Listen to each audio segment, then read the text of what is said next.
Nouvel épisode de l'Afrodico, on découvre les lettres L et M et on va prendre des cours accélérés en grec ancien, histoire, biologie et spiritualité. Prends tes notes.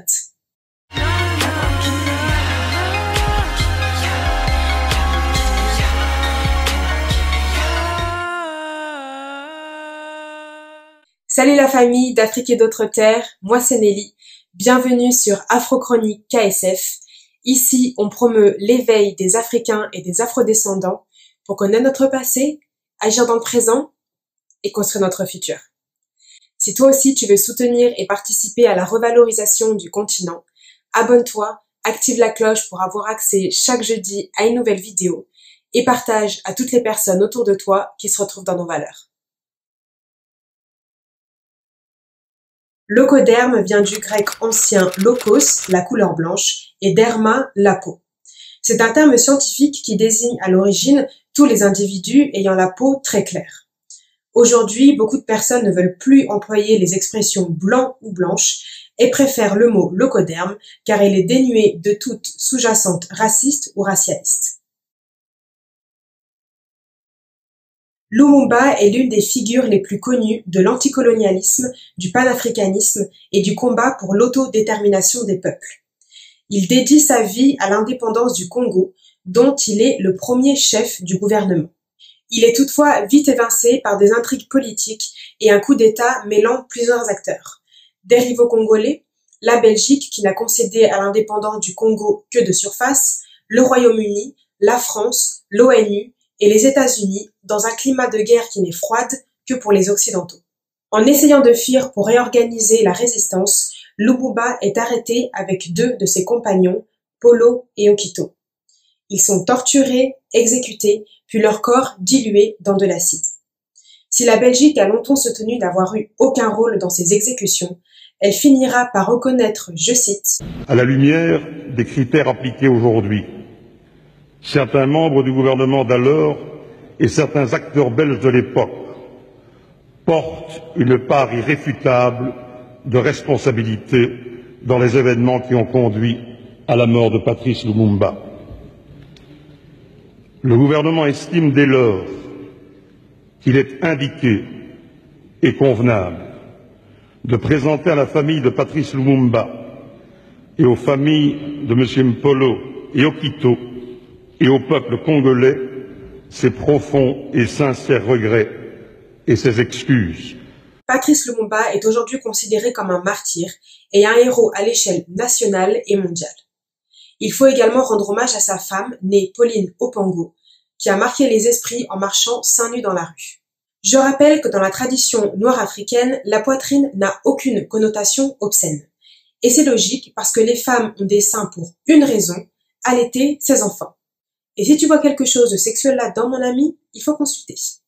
Les envahisseurs étant venus avec une image honteuse, obscène, voire perverse du corps, les peuples colonisés n'ont pas eu d'autre choix que de le cacher, particulièrement les femmes.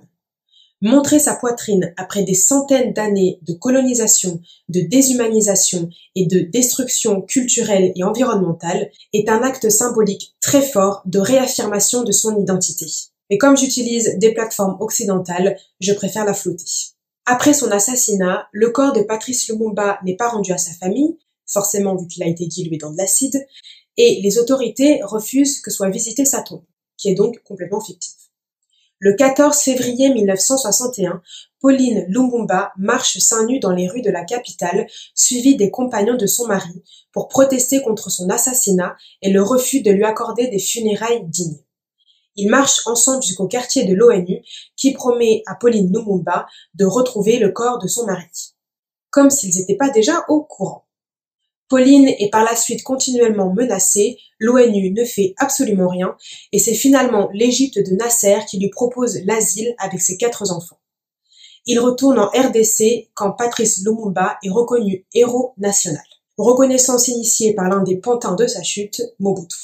Le dossier de la responsabilité de la Belgique dans ces événements a été réouvert en 2016 lorsque la fille d'un des policiers qui a participé à l'assassinat de Patrice Lumumba a exhibé une de ses dents à un journaliste.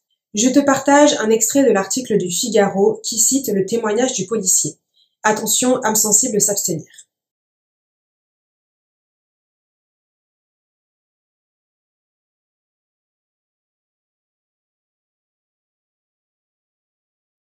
En pleine nuit africaine, on adore déjà l'expression, nous avons commencé par nous saouler pour avoir du courage. On a écartelé les corps. Le plus dur fut de les découper avant de verser l'acide, avait expliqué l'octogénaire depuis décédé.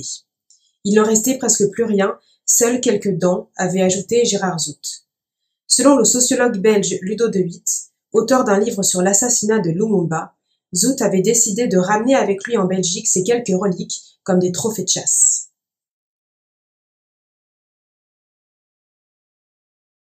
Et ici, j'ai le reste d'une personne historique très importante. Les voilà. Et c'est tombé ou vous l'avez arraché. Arraché. Il avait une denture, une très bonne denture.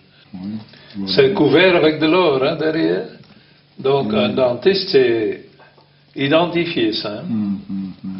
Il m'a déjà fait jurer beaucoup à ce Lumumba, il me fait encore jurer maintenant. Qu'est-ce qu'il vous a fait jurer? Lumumba, Oui. réfléchissez qu'on vient de vous dire on a tué Lumumba et maintenant vous devez le faire disparaître. Allez Patrice, voilà ce qui reste de toi.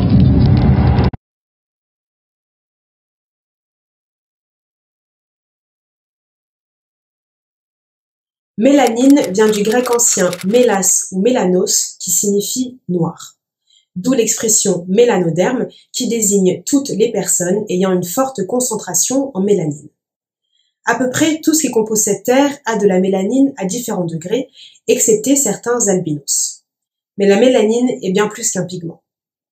Si tu me suis sur Instagram, tu as peut-être déjà vu la story que j'avais publiée il y a quelques semaines quand je faisais les recherches sur la mélanine. Sinon, abonne-toi, je vais republier cette story pour 24 heures seulement. Quand je me suis intéressée sur le sujet, je voulais comprendre le fonctionnement biologique de la mélanine, comment elle est sécrétée et avec quelles autres substances elle travaille. Je ne voulais pas connaître les compositions moléculaires, mais simplement être capable de t'expliquer le processus. Et moi qui avais la naïveté de penser que ces informations seraient accessibles, comment te dire que je n'ai jamais autant galéré pour trouver des sources avec un minimum de rigueur scientifique. Pourtant, c'est pas si compliqué et je te propose une synthèse de ce que j'ai pu trouver. La terminologie peut rebuter au début, mais s'il te plaît, ne te sous-estime pas et reste bien jusqu'au bout. Salut, si tu es toujours ici, c'est que visiblement le contenu te plaît. Donc, pour m'encourager, je te demande juste de prendre 7 secondes pour aimer la vidéo, partager à un proche, t'abonner et activer la cloche si c'est pas déjà fait. Je compte sur toi. Quand on parle de mélanine, il faut parler de 3 autres acteurs. La glande pinéale, qui est aussi appelée épiphyse, la mélatonine et les mélanocytes. Et comme tu l'auras remarqué, ces 3 termes commencent tous par méla et sont donc construits à partir d'un mot en grec ancien qui signifie noir. Pour commencer, je vais te donner une définition simplifiée et généraliste de ces 4 termes. La glande pinéale est donc une glande située dans le cerveau de tous les êtres vivants vertébrés. La mélatonine est une hormone qui est particulièrement connue pour son rôle dans la qualité du sommeil. La mélanine est un pigment sous forme de grains ou de granules et les mélanocytes sont des cellules situées dans la peau. Pendant mes recherches, j'ai vite constaté qu'il y avait 2 informations qui étaient très faciles à trouver. D'un côté que la glande pinéale sécrète et contient de la mélatonine, et de l'autre que ce sont les mélanocytes qui synthétisent la mélanine sous forme de grains. Donc comme tu le vois, le lien entre 2 acteurs était fait. Moi, ce qui me manquait, c'est le lien qui unit les 4 acteurs. Pourquoi 3 d'entre eux ont la même racine alors qu'aucun article pseudo-scientifique n'établit une connexion entre les 4. Et après des heures de recherche, j'ai enfin trouvé ce lien dans un article de la revue scientifique Journal of the Anatomical Society of India. Merci les ancêtres. L'article a été publié en 2001 par les chercheurs Cauchy et Vetivel qui ont démontré la présence de mélanine dans la glande pinéale humaine. Oui, parce que quand c'est pour parler de la mélanine chez les lézards, là tu as pléthore d'articles, mais quand c'est pour parler de la mélanine chez les humains, il n'y a plus personne. Désolée pour les détails scabreux, mais c'est important de le préciser pour comprendre la fiabilité de ces recherches. L'étude a été réalisée sur 40 individus âgés de 1 à 80 ans et dont l'autopsie a été réalisée dans les 6 dernières heures pour éviter tout éventuel changement post-mortem. Donc, on rabâche que la mélatonine est présente dans la glande pinéale, mais on oublie de préciser qu'elle n'est pas la seule et qu'on retrouve également de la mélanine en quantité assez importante pour que ça mérite une publication dans une revue scientifique. Et là, tu te demandes, mais que vient foutre un pigment là-dedans? Je cite et traduis l'article. La mélatonine contrôle l'hormone stimulant les mélanocytes et régule la dispersion des grains de mélanine. Par conséquent, les pigments de la mélanine se concentrent dans la glande pinéale. Ça doit faire 30 fois que je lis et relis cette phrase, mais je t'assure que quand ça fait plus de 4 heures que tu galères à comprendre et à trouver des sources fiables, tu ne t'en lasses pas. Pour résumer, une des fonctions de la mélatonine est de réguler la dispersion de la mélanine dans le corps. Mélatonine et mélanine sont donc directement liés. Et l'élément qui réunit tous les autres, c'est la glande pinéale. Tout se passe dans la glande pinéale. Maintenant, tu vas comprendre pourquoi je te fais un exposé de biologie depuis tout à l'heure. Quand on s'intéresse à la mélanine et à ses fonctions, on tombe rapidement sur des articles et des vidéos qui nous disent qu'elle est sécrétée par la glande pinéale. Le problème, quand on commence à chercher des informations plus scientifiques, aucune relation n'est présentée entre la glande pinéale et la mélanine. Au contraire, on nous dit qu'il ne faut surtout pas confondre la mélatonine et la mélanine. Si mon exposé de biologie est clair, tu sais que c'est la mélatonine qui contrôle la quantité de mélanine dispersée. Et la mélatonine est sécrétée par la glande pinéale. Donc, dire que la glande pinéale est à l'origine de la concentration en mélanine est un raccourci qui est juste en soi, mais qui, par manque de précision et d'informations accessibles, peut être vite discrédité. Maintenant qu'on a compris le processus, on peut passer aux fonctions. La mélanine est donc l'élément à l'origine de la couleur de notre peau, de nos cheveux, de nos poils et de nos yeux. Mais comme je l'ai dit au début, la mélanine est bien plus qu'un pigment. On sait que la mélanine est concentrée dans la glande pinéale. Et si tu pensais n'avoir jamais entendu parler de cette glande, peut-être la connaissais-tu sous un autre nom, le troisième œil. Et là, ça devient vraiment impressionnant. Les savants kamites avaient déjà découvert l'existence et le rôle de cette glande pinéale qu'ils appelaient œil Ujjat ou œil d'Horus. Il était notamment un symbole de protection, de santé et de jeunesse. On retient bien les trois.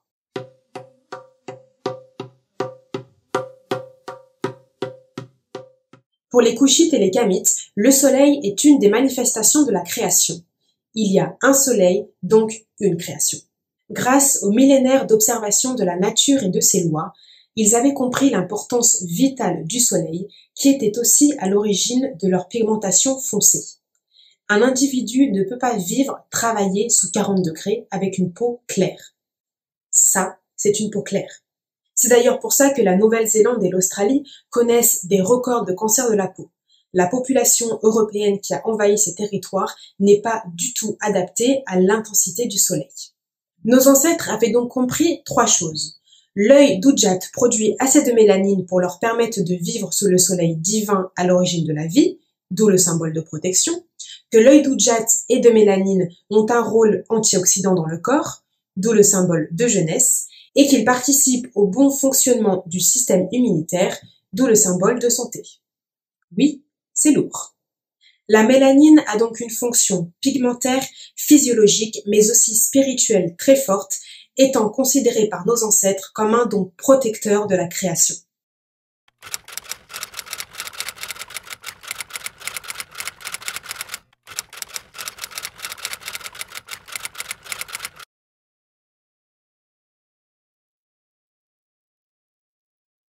Ma'at est une notion essentielle de la spiritualité négro-africaine. À la fois divinité et concept philosophique, moral, éthique, elle est considérée comme le fondement de la civilisation kamite et la raison de sa longévité. Pourquoi? Ma'at est à la fois la fille et l'esprit de Ra, l'un des noms de l'être suprême. Elle représente notamment la vérité, la justice, l'harmonie universelle, l'équilibre, la paix, l'ordre absolu. Je cite Mbangba Song dans la philosophie africaine. Ma'at est cet ordre des ordres élevé au rang d'une déesse incarnant la loi fondamentale de notre univers, laquelle régule l'ordre du monde immanent à Dieu lui-même. Mahat permet de fonder toutes les autres théories en droit, en économie, en art, en astrologie, en écologie, en morale, en politique, etc. Mahat s'articule autour de 42 principes. À la mort physique, le défunt doit rendre compte de sa vie terrestre à Osiré, appelé le Seigneur de la Mahat. Pour ce faire, le défunt doit réciter ces 42 principes sous forme de confession négative. On peut trouver beaucoup de versions de ces 42 principes. Moi, je me base sur 2 sources sûres, les traductions de Omotunde et Kolpakti. J'ai pu lire à certains endroits qu'il y aurait un de ces principes qui interdirait de modifier la couleur de sa peau ou la texture des cheveux. Ça m'aurait beaucoup plu, je te le cache pas, mais aucune de ces 2 sources n'en fait mention. Je vais te citer 3 exemples de ces principes. Principe 5, je n'ai ni tué ni ordonné de tuer. Principe 10, je n'ai pas causé de souffrance à autrui. Principe 36, je n'ai pollué aucune eau ni empêché les eaux de couler.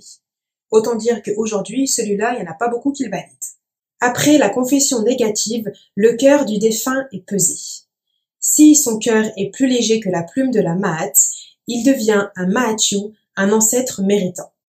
Depuis le tournage de cette vidéo, j'ai appris qu'employer l'expression ancêtre méritant était un pléonasme. En effet, l'individu ayant réalisé des actes indignes aura le cœur plus lourd que la plume de la Mahat et son âme sera tout simplement dévorée par Ammut.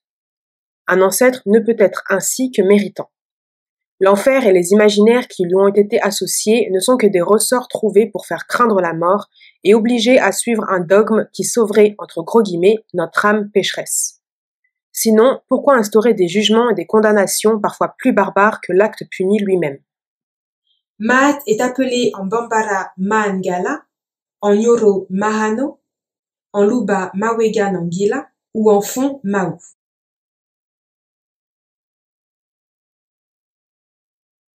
Comme le mot Égypte, hiéroglyphe est un terme grec. Le vrai nom que donnait le peuple de Kémet est Medunetcher ou Néter, qu'on pourrait traduire par paroles au pluriel de Dieu au singulier, les paroles divines, les saintes écritures. Amamazama est une immense savante. Elle est docteure en linguistique de la Sorbonne Nouvelle et professeure dans le prestigieux Department of African American Studies à Philadelphie. Elle a écrit et coécrit de nombreux ouvrages, dont 2 sur l'origine africaine de la langue guadeloupéenne, l'encyclopédie des Black Studies, ou encore un essai qui est une référence et, je crois, le seul ouvrage francophone dans le domaine, l'impératif afrocentrique. Son travail s'inscrit dans la philosophie de l'afrocentricité qu'elle a largement enrichie.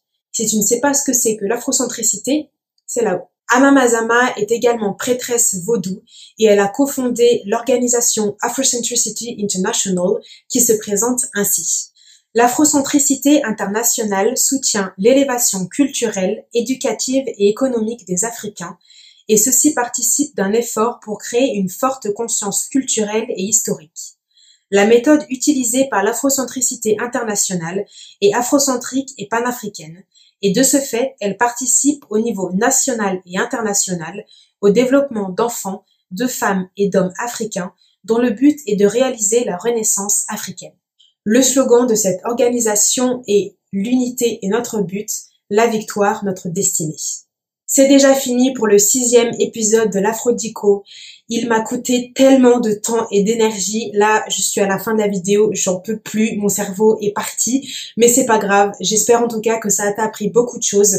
N'oublie pas que pour récompenser mon travail, il faut aimer, commenter et partager à toutes les personnes autour de toi. Et je t'attends en commentaire pour savoir quelle définition tu aurais donnée au mot que j'ai proposé et quelle autre notion tu aurais aimé voir. À tout de suite.